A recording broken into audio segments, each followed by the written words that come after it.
ऐसा तरीका जिससे साइड की कटिंग भी नहीं करनी पड़ेगी, वही आज आपके साथ डिटेल से शेयर करने वाली हूँ। तो यहाँ पर मैंने कपड़े को 4 फोल्ड में बिछा लिया है। अब ले लेंगे अपनी कैपरी, थाई वाली साइड से इसको मेजर कर लेंगे। तो थाई वाली साइड से इसकी चौड़ाई आ रही है 16 इंच, लेकिन जिसपे हमने कटिंग करनी है उसकी चौड़ाई कम है, 13 इंच आ रही है। तो यहाँ पर आएंगी कलियां, जिनकी हेल्प से हम थाई की चौड़ाई को कंप्लीट करेंगे। तो सबसे पहले हम उतार लेंगे कैपरी की लेंथ। तो कैपरी की तैयार लंबाई है मेरे पास 37.5 इंच, उसमें 3 इंच ऐड करते हुए 40.5 इंच पे इस तरीके से निशान लगा लेंगे, सीधी लाइन ड्रॉ कर लेंगे यहाँ पे, और यहाँ से हम कपड़े की कटिंग कर देंगे। जो ऊपर की तरफ एक्स्ट्रा फैब्रिक है उसकी मदद से हम कलियां डालेंगे, लेकिन फिलहाल इसको साइड पे कर देते हैं। आ जाते हैं अपनी कैपरी के पैनल्स की तरफ।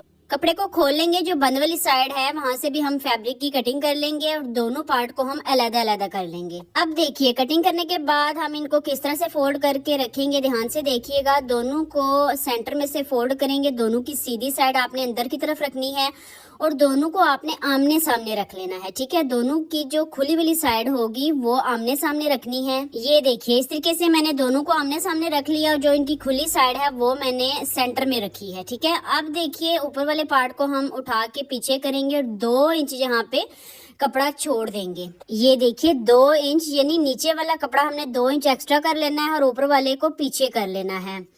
अब साइड में हम अच्छे से आयरन करके क्रीज बना लेंगे साइड में, ठीक है। ये जो मैंने 2 इंच लिया है ये आप 2.5 इंच भी ले सकते हैं, लेकिन 2 इंच से कम नहीं लेना। अब देखिए कैपरी का जो दूसरा पार्ट है उसमें भी हमने 2 इंच नीचे वाला पार्ट एक्स्ट्रा रख के ऊपर वाले को पीछे कर देना है। ये देखिए, आई होप आपको अच्छे से समझ आ रही होगी। इसमें भी आयरन करके साइड में अच्छे से क्रीज बना लेंगे।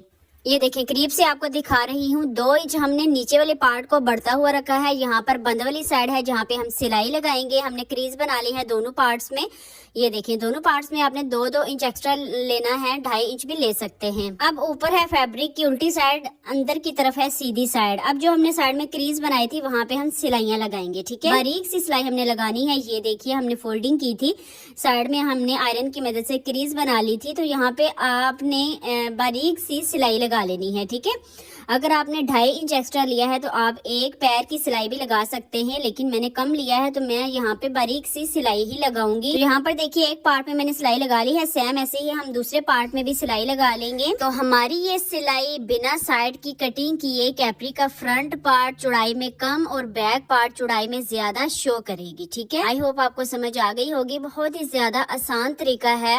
अमूमन आपने देखा होगा कि कैपरी की जो फ्रंट साइड होती है वो चौड़ाई में कम होती है और बैक साइड चौड़ाई में ज्यादा होती है, लेकिन कटिंग किए बिना ये भी बन सकती है कैपरी इस तरह से। तो वही आज आपके साथ मैं शेयर कर रही हूँ। सारी डिटेल्स जानने के लिए वीडियो एंड तक लाजमी देखिएगा। तो देखिए सिलाई लगाने के बाद अब हम क्या करेंगे, इन दोनों पार्ट्स को दोबारा से मिलाएंगे, अच्छे से और बराबर कर लेंगे, ठीक है। जो हमने कम ज्यादा रखा था ना उसको हम बिल्कुल इक्वल करके इसमें अच्छे से आयरन कर लेंगे। दोनों पार्ट्स को हमने आयरन कर लेना है अच्छे तरीके से। ये देखें इस तरह से हमने साइड में दोनों पार्ट्स में सिलाई लगाई है, बारीक से बिल्कुल पिंटक डाली है। अब हम इन दोनों पार्ट्स को बिल्कुल बराबर करके अच्छे से इनको आयरन कर लेंगे। इस तरह से हमारी कैपरी का फ्रंट पार्ट चौड़ाई में कम और बैक पार्ट चौड़ाई में ज्यादा शो होगा बिना कटिंग किए, ठीक है। आई होप आपको अच्छे से समझ आ गई होगी। जरूर आपने इसको ट्राई करना है। बहुत ही आसान तरीका है, कोई भी मुश्किल नहीं है, सिंपल सा तरीका है। बस आपने सिलाई इस तरह से लगानी है कि आमने सामने दोनों पार्ट्स को रखना है ताकि सिलाइयां दोनों फ्रंट पे ही आए।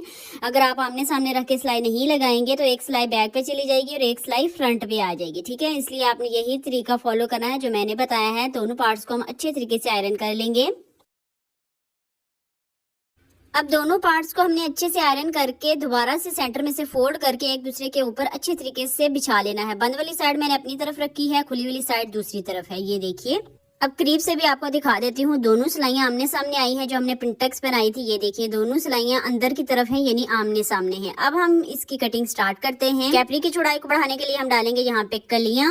उसके लिए हम फैब्रिक का वो पीस ले लेंगे जो हमने लेंथ में से उतारा था। इस फैब्रिक के पीस को हमने सेंटर में से पहले फोल्ड करना है 2 लेयर्स में, फिर हम इसको इस तरीके से डबल फोल्ड करेंगे तो ये 4 लेयर्स में आ जाएगा। इस पीस को हम यहाँ पे सेट करेंगे, आधा इंच ऊपर की तरफ ओवरलैप करके सेट करना है। मैं दोबारा से ले लेती हूँ कैपरी, इसकी चौड़ाई आपको मैयर करके बताती हूँ थाई वाली साइड से। तो थाई वाली साइड से इसकी चौड़ाई मैंने आपको पहले भी बताई थी 16 इंच आ रही है। तो 16.5 इंच तक हम ये चौड़ाई में कपड़ा फोल्ड करके रखेंगे। ठीक है, इतनी हमने इसकी फोल्डिंग करनी है कि 16.5 इंच हमारे पास आ जाए। करीब से भी आपको दिखा देती हूँ। ये देखिए सामने जो हमने कलियां डालनी है उसका आधा इंच फैब्रिक हमने ऊपर की तरफ ओवरलैप करके रखा है। अब इसकी चौड़ाई मैयर कर लेंगे। चौड़ाई आ रही थी हमारे पास 16 इंच, तो हमने 16.5 इंच के हिसाब से इस पीस को फोल्ड किया है। आधा इंच यहाँ से ओवरलैप करना है लाजमी। अब यहाँ बाहर वाली साइड पे आसन की लंबाई के लिए निशान लगाएंगे, जो कि हम लगाएंगे 17 इंच पे। 15 इंच का हमारा आसन है, 2 इंच ऐड करेंगे सिलाई के लिए, ऊपर जो हम नेफा बनाएंगे इलास्टिक के लिए। अब देखिए यहाँ से चौड़ाई है 16.5 इंच, तो ऊपर से हम 14.5 इंच पे निशान लगाएंगे, 2 इंच कम कर देंगे। ठीक है, ये देखिए ऊपर वाली साइड से हमने 14.5 इंच लेना है, यानी 2 इंच कम कर लेना है। अब ऊपर से 2 इंच हम कम इसलिए लेते हैं ताकि इस पॉइंट पे झोल ना पैदा हो कपड़े का। आप 2 इंच पे इस तरीके से सीधा निशान लगाएंगे और इस निशान को नीचे आसन वाले निशान के साथ तिरछा मिला देंगे। अब आ जाते हैं नीचे मोहरी वाली साइड पे। तो मोहरी हमने लेनी है 7.25 इंच के करीब। मोहरी मतलब कैपरी का पांचा मैंने 7 से 7.25 इंच के करीब लेना है। 7 इंच पे एक निशान लगाएंगे, 1.5 इंच एक्स्ट्रा हम ले लेंगे जो कि हमारा सिलाई में जाएगा। अब नीचे मैंने फोल्डिंग के लिए एक्स्ट्रा कपड़ा नहीं रखा, वो मैं अलग से अटैच करूंगी। अब इस पॉइंट को ऊपर आसन वाले पॉइंट के साथ फ्री हैंड के साथ इस तरीके से मिला लेंगे।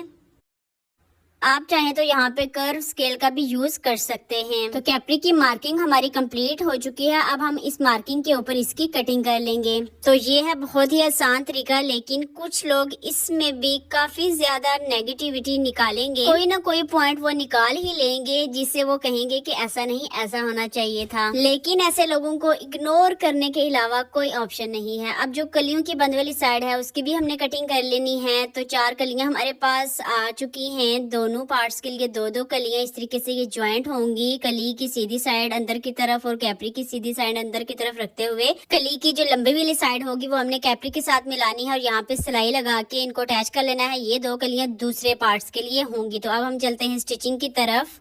तो देखिए कली की सीधी साइड और कैपरी की सीधी साइड आपस में मिला के रखेंगे। सिलाई स्टार्ट करेंगे। आधा इंच कपड़ा हमने सिलाई में दबाना है और सिलाई लगा लेनी है। एक कली हमने अटैच कर ली है, दूसरी कली को इसके ऊपर उल्टा रखेंगे और सिलाई स्टार्ट करेंगे। दोबारा से दूसरी कली भी हमने देखिए अटैच कर ली है। ऐसे ही हम दूसरी 2 कलियां दूसरे पार्ट में अटैच कर लेंगे। तो ये देखिए चारों कलियां हमारी अटैच हो चुकी हैं दोनों पार्ट्स में। मैंने इनको फोल्ड किस तरह से करके रखा है ध्यान से देखिएगा। एक दूसरे के अंदर रखते हुए मैंने इनको फोल्ड किया है, यानी दोनों की सीधी साइड अंदर की तरफ रख के दोनों को सेंटर में से फोल्ड कर लिया है। अब ये जो 2 पार्ट है ना ये हमारे फ्रंट पे आएंगे, तो इनके लिए हम डीप कटिंग करेंगे। ठीक है, यहाँ से आपने ध्यान से देखना है।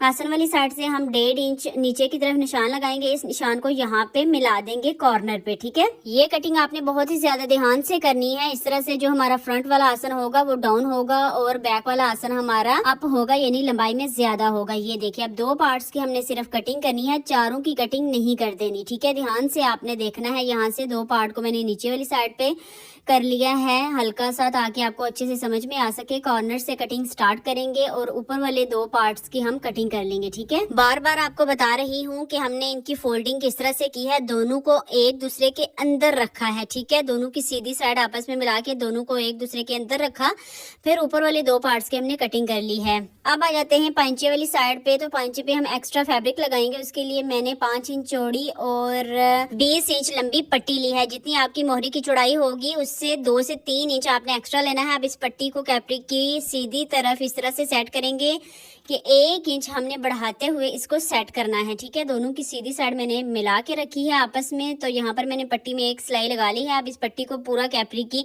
उल्टी तरफ टर्न करके दूसरी तरफ से भी इसको फोल्ड करके अच्छे से आयरन कर लेंगे। तो मैंने इसको अच्छे से आयरन कर लिया है। अब हम यहाँ पे सिलाई लगा लेंगे। अगर आप सिलाई नहीं पसंद करते तो आप यहाँ पे तुरपाई भी कर सकते हैं। सेम ऐसे ही हम दूसरे पांचे को भी रेडी कर लेंगे। तो दूसरा पांचा भी मेरा रेडी हो चुका है। अब हमने एक्स्ट्रा फैब्रिक की कटिंग कर देनी है, इसलिए हमने एक्स्ट्रा रखा था ताकि इस पॉइंट से ये बिल्कुल बराबर आए, यानी ऊपर वाली साइड से। अब देखिए अमूमन हम क्या करते हैं, पहले आसन वाली सिलाई लगाते हैं, लेकिन नहीं, ये प्रोफेशनल तरीका नहीं है। पहले हम लगाएंगे इसमें फिटिंग की सिलाई, इससे आपके आसन में खिंचाव नहीं आएगा। कैपरी का एक पार्ट ले लेंगे, उससे सेंटर में से डबल फोल्ड करेंगे और इनमें हम फिटिंग की सिलाई लगाना स्टार्ट करेंगे। पांचा मैंने रखा है 7.25 इंच। 7.25 इंच पे मशीन के फुट को सेट करेंगे और सिलाई लगाना स्टार्ट करेंगे। स्टार्टिंग पॉइंट से सिलाई को डबल कर लेंगे और आसन तक हम ये सिलाई लगा लेंगे। एंडिंग पॉइंट से भी सिलाई को डबल करना है। तो देखिए फिटिंग की सिलाई लग चुकी है, आसन वाली सिलाई हमारी खुली है। सेम ऐसे ही हम दूसरे पार्ट में भी फिटिंग की सिलाई लगा लेंगे। तो दोनों पार्ट्स में हमने पहले फिटिंग की सिलाई लगा ली है। अब लगाएंगे हम आसन वाली सिलाई। दोनों की सीधी साइड पकड़ेंगे और मिलाएंगे दोनों की सीधी साइड। फ्रंट को फ्रंट के साथ मिलाएंगे, बैक को बैक के साथ मिलाएंगे और यहाँ पर हम आसन की सिलाई भी लगा लेंगे। यहाँ पे ध्यान रखिएगा कि सेंटर में से जो हमने फिटिंग की सिलाई लगाई है वो बिल्कुल बराबर आनी चाहिए। ये देखिए, इस पॉइंट से सिलाई बिल्कुल बराबर होनी चाहिए। दोनों आसन की सिलाई को हम पकड़ेंगे, एक साइड से सिलाई स्टार्ट करेंगे और दूसरी साइड तक हम सिलाई को लगा लेंगे। कैपरी में फिटिंग की सिलाई लगाने का ये प्रोफेशनल तरीका है। इससे आपके आसन में खिंचाव भी नहीं आता और नीचे वाली साइड से आपका जो पांचा है वो ऊपर की तरफ भी नहीं उठता। यहाँ पे हमने फिटिंग की सिलाई को बीच में से खोल लेना है, इससे मजीद फिनिशिंग आएगी। तो यहाँ पर देखिए मैंने आसन की सिलाई को लगा लिया है।